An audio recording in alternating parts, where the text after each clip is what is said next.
नमस्कार शुभ संध्या समस्त को डॉक्टर गणेश्वर महंत आपण मैंने अच्छा बीएसएस के किलोमीटर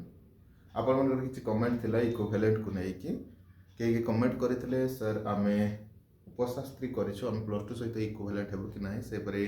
आम डिप्लोमा करूँ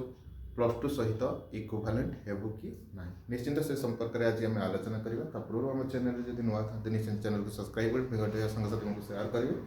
वीडियो गोटे लाइक रखिए से उच्च शिक्षा विभाग विषय मन में जहाँ भी द्वंद्व अच्छी कमेंट करी सहयोग करी।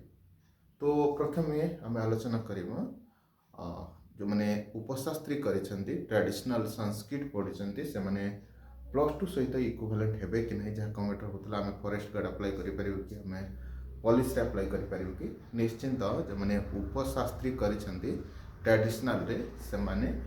प्लस टू सहित इक्विवेलेंट अटांती। ठीक अच्छे तो प्लस टू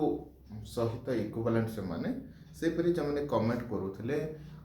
डिप्लोमा जो मैंने करिसेंती से माने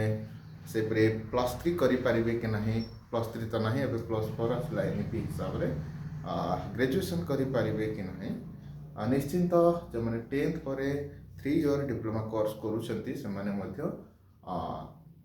प्लस टू सहित इक्विवेलेंट अटंती आ से माने मध्य डिग्री कोर्स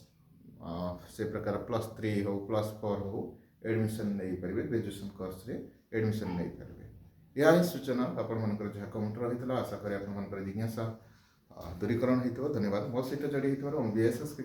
सहित जड़ी